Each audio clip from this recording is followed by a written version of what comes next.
मला असं वाटतं काल या विषयावर सुस्पष्टपणे भूमिका मांडली गेली आहे. ज्या अर्थी देवेंद्रजी फडणवीस म्हटले भेट झाली नाही आणि देवेंद्रजी फडणवीस किंवा उद्धवजी ठाकरे साहेबांना भेटायचं असेल तर त्यांना चुरून लपून भेटण्याची काही आवश्यकता नाही. राजरोसपणे भेटले तरी मला असं वाटत नाही की काही गोष्टी त्याच्यातून काय होणार आहे. म्हणजे त्याच्यातून चोरून लपून उद्धवजी ठाकरे आणि ठाकरे तर कधीच असे चोरून लपून भेटणार नाही एवढं मी तुम्हाला सांगतो. कारण अशा भेटीच्या बातम्याला कोणता अर्थ नाही. परभणी खासदार संजय जाधव यांनी उद्धव ठाकरेंची शिवसेना सोडण्याच्या मार्गावर चर्चा आहे. संजय जाधवांनी शिवसेना भवनाच्या बैठकीला गाडी मारली. दरम्यान जाणाऱ्यांना जाऊ द्या आता प्रधानमंत्री असं काही नाही. मी त्या बैठकीत होतो. संजय जाधव नव्हते. त्यांनी तशा पद्धतीनं फोन करून मला स्वतःला कळवलेलं. कोणाच्या तरी लग्न हळदीचा कार्यक्रम म्हणून येऊ शकत नाही. समजा नसेल आले तरी त्याच्यामुळे लगेच शितावून भाताची परीक्षा करण्याची गरज नाही. त्यांनी शिवसेनेसोबत असल्याचं सुस्पष्टपणे सांगितलेलं. अशा चर्चा शिवसेना सोडण्याच्या खासदारांच्या विषयी मागच्या 2 वर्षापासून निवडून आल्यापासून सतत होत असतात. त्याच्यामुळे मला असं वाटत नाही की असं काही होईल.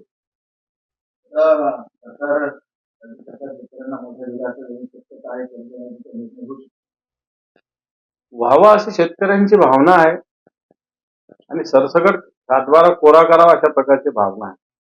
1,00,000, 2,00,000, 5,00,000, 3,00,000, 4,00,000, 3.5 करण्यापेक्षा सरसकट 7-12 कोरा व्हावा अशा प्रकारची शेतकऱ्यांची इच्छा आहे.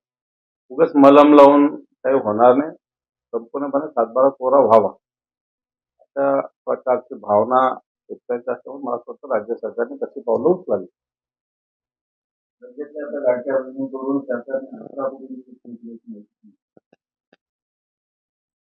लाडक्या बहिणींना याच्यात बदनाम करण्यापेक्षा ज्या पद्धतीनं मंजूर करताना तुम्ही प्रलोभनाच्या पद्धतीनं ही योजना लागू केलेली आहे. त्याच्यामुळे आता लाडक्या बहिणींना दोष देण्यात अर्थ नाही. तुम्ही सरसकट पुरुषांचे सुद्धा फॉर्म मंजूर केले. त्याच्यामुळे ज्यांनी मंजूर केले त्याच्यावर कारवाई करा.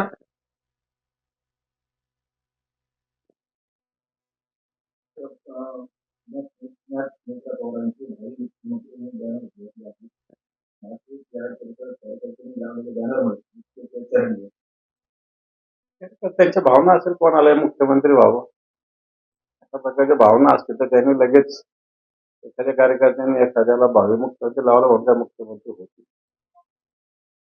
त्यामुळे ह्या कार्यकर्त्यांच्या भावना असतात त्यांनी व्यक्त केल्या असतील. ऑक्सिजनमध्ये राजकारण्यांना बोलण्यासाठी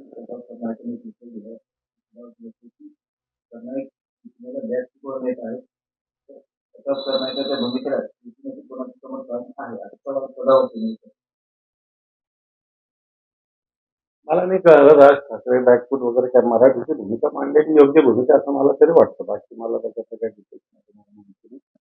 परंतु मराठी यावं ही भावना जी सरनाईकांनी व्यक्त केली ती भावना योग्य भावना आहे. महाराष्ट्रातील जनतेची सुद्धा तीच भावना आहे. ती जर सरकारच्या माध्यमातून प्रताप सरनाईक व्यक्त करत असेल तर मला असं वाटत नाही त्यात कोणाला पोट दुखलं पाहिजे.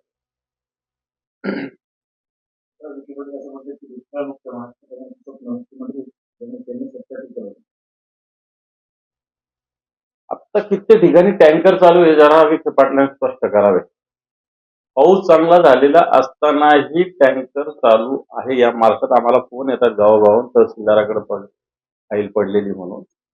त्याच्यामुळं आता ही चापलुसी आहे की देवेंद्र फडणवीसांमुळे असं झालं असं मला असं वाटतं. परंतु अजूनही शेतकऱ्यांच्या आत्महत्या दररोज 3 आत्महत्या मराठवाड्यात घडतात. या सगळ्या सिंचनाच्या प्रश्नामुळे निर्माण झालेले. त्यामुळे विखे पाटलाच्या भागाचं किंवा कारखान्याचं सिंचन वाढलं असेल म्हणून महाराष्ट्राचं वाढलं असं समजण्याची गरज नाही. धक्कादायक विभाग आहे 3 महिन्यात 270 शेतकऱ्यांनी आत्महत्या केल्या. मुद्दा तोच आहे ना. शेतकऱ्यांची आत्महत्या का करतात? जर शेतकरी सुखी असेल समाधानी असेल सिंचनाची व्यवस्था असेल तर शेतकऱ्यांनी आत्महत्या का करावी? त्यामुळं आज गारपीट झाली. मागच्या काळात दुष्काळ, ओला दुष्काळ, कोरडा दुष्काळ, गारपीट वाद वार सातत्यानं शेतकऱ्याच्या पाठीला पुजलेलं आहे. नैसर्गिक आज समतोल झालेला आहे, त्याचा फटका शेतकऱ्यांना बसतोय. त्याच्यामुळे तो आत्महत्येकडे वळला जातोय. म्हणून जे विखे पाटील बोलले, मला असं वाटतं हे काही तिथं घडलेलं नाही. शिवाजी कोणत्या पुस्तकावरून वाद चालू आहे, वाद निर्माण करणारे संजय गायकवाडांना मुख्यमंत्र्यांनी उपमुख्यमंत्र्यांनी समज दिली. 40 वर्षानंतर पुन्हा वाद सुरू करण्याची गरज नाही असं मत मुख्यमंत्र्यांनी गायकवाडांनी मांडलं होतं. मात्र शिवगाळ केल्यानं संतापलेले प्रकाशक प्रशांत आम्ही आता 28 कोटींचा गायकवाडांच्या घरावर मोर्चा आहे. हे पहा, खरं तर अशा प्रकाशकाला शिव्या देणं हे चूक आहे.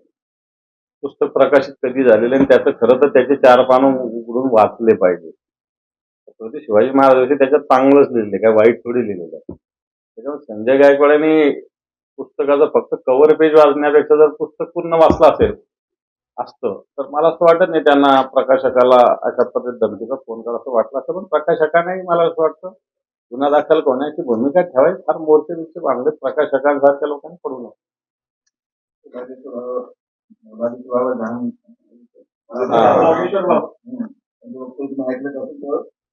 श्रीमंत पक्षाचे आहेत अभ्यासकांचे असे म्हटले की रामदास अतिशय समतावादी जातीवादी आणि सनातन विचारात होता. छत्रपती शिवाजी महाराज हे समतावादी विचाराचे होते. रामदास आणि छत्रपती शिवाजी महाराजांच्या विचारामध्ये अत्यंत प्रभाव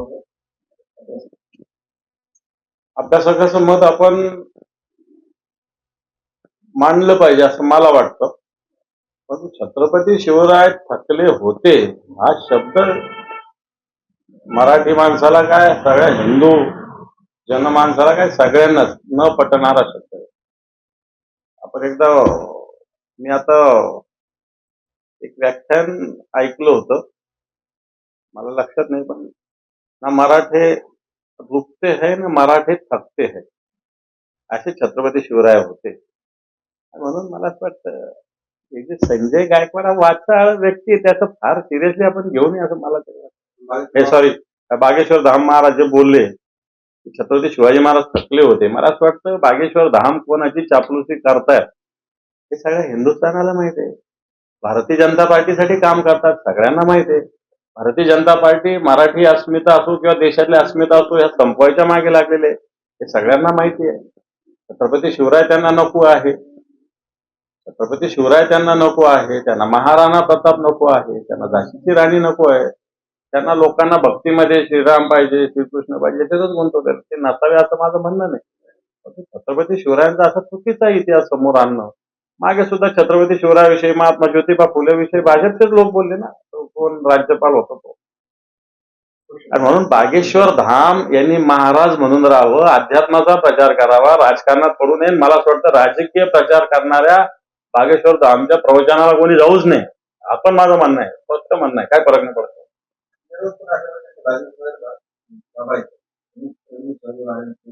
बोलत होते तेव्हा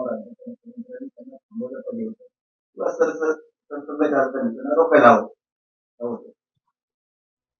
खरं तर बागेश्वर धाम म्हणजे लोक काय अशा लोकांच्या ह्याच्यात नादी लागतात, अशा अनेक बाबा आले आणि गेले, बरं का. आता हे लोक मला असं वाटतं भारतीय जनता पार्टीने सोडलेले लोक दिसतात हे सगळे प्रचारासाठी. कारण भारतीय जनता पार्टीच्या नेत्याचं कोणी ऐकत नाही, त्याच्यामुळे असे महाराज सोडायचे आणि मग संघ वापरून, संघाचा हे वापरून, मुखवटा वापरून मतं घ्यायचे, अशा पद्धतीनं सुरू झाले. आता शरद पवार साहेब म्हणले कित्येक वारकरी संप्रदायामध्ये प्रत्येक आम्ही घुसले ना. कित्येक लोक आता काय हिंदू संमेलन घेतात आणि हिंदू खतरे में, कुठे हिंदू खतरे में? काँग्रेसच्या राज्यात इस्लाम खतरे में होता म्हणजे हिंदू सुरक्षित होते ना. आता हिंदूंचं राज्य आहे, भारतीय जनताच्या राज्याने हिंदू खतरे में म्हटलं जातं. म्हणून मला असं वाटतं विकास वगैरे हे विषय होऊ शकत नाही यांच्याकडून. म्हणून अशा पद्धतीने धर्माच्या नावावर राजकारण करण्याचं काम भारतीय जनता पार्टी अशा महाराजांना पुढे करून करते. माहिती आली होती सरकार माहिती आणि परदेशी समितीचे अहवाल 35 लाख शेतकऱ्यांना कर्जमाफीचा लाभ देण्याची शक्यता आहे अशी माहिती आणि अंतिम निर्णय होईपर्यंत लाभधारक शेतकरी संख्या वाढण्याची शक्यता आहे. शेतकऱ्यांची समाज 2 लाख कर्ज सुरू आहे. राज्य सरकारला कर्जमाफीसाठी सुमारे 25,000 कोटींची तरतूद करावी लागणार. मी म्हटलं ना ह्याच्यात 7-12 कोरा व्हावा अशा प्रकारची शेतकऱ्यांची मागणी आहे. आणि भारतीय जनता पार्टीनं आणि भारतीय जनता पार्टीचे नेते देवेंद्र फडणवीस राज्याचे मुख्यमंत्री यांनी इलेक्शनच्या काळात सांगितलं होतं 7-12 करू, कोरा कोरा कोरा. त्यामुळे 2 लाखाच्या ऐवजी कोरा करण्याची भूमिका घेतली पाहिजे तर शेतकरी समाधानी होईल. आपल्या शहरामध्ये मागील महिन्याभरात किती गुन्हेगारी वाढली, अक्षरशः अवघड घटना, काही ठिकाणी गोळीबार, त्यात वाढलं झाले, त्यात 3-4 खुनाच्या पण घटना घडल्या. मात्र या सर्व गोष्टी सुरक्षित गृह विभाग किंवा पोलिसांचं नियंत्रण या शहरावरचं कमी झालेलं आहे. अनेक पोलीस लोक रिअल इस्टेटचे भांडणं मिटवण्यात आणि त्याची मलाई खाण्यात गुंग आहेत. त्याच्यामुळे गुन्हेगारी मोकाट सुटलेले असं माझं स्पष्ट म्हणणं आहे. बदल्या असेल, रिअल इस्टेटचे जे वाद असेल त्याच्यात पडणं असेल, याच्यामध्ये पोलीस सगळीकडचे अडकलेले आहेत. गुन्हेगारीवर पोलिसांचा वचक नाही, गुन्हेगारावर सुद्धा पोलिसांचा वचक नाही. मुंबई आणि महाराष्ट्रात मराठीची आग्रह नाही असं मुख्यमंत्री म्हणाले.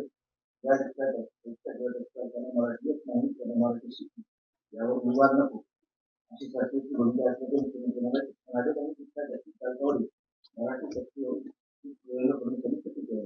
बरोबर आहे, आपल्या तेच मत आहे ना, मराठी यावीच, आलीच पाहिजे.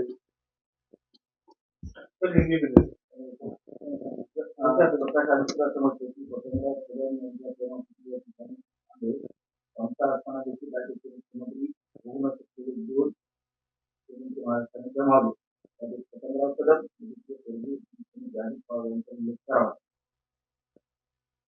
तर दोघंही नाही, त्याच्यामुळे आता त्या विषयावर बोलण्यात कोणत्या अर्थ आहे असं मला नाही वाटत. महापालिका त्या बालमाता आढळल्या.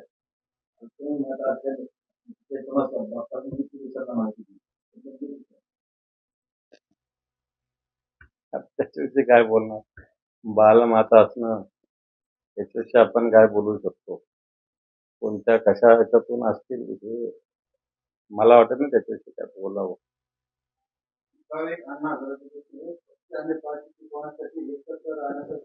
संसदेमध्ये कायदा होणं गरजेचं आहे. आपल्या मराठीप्रमाणे कोणी पक्ष बदलणार नाही, यासाठी कायदा होणं महत्वाचं आहे.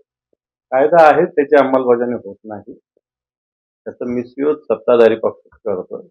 कायदा ऑलरेडी आहे.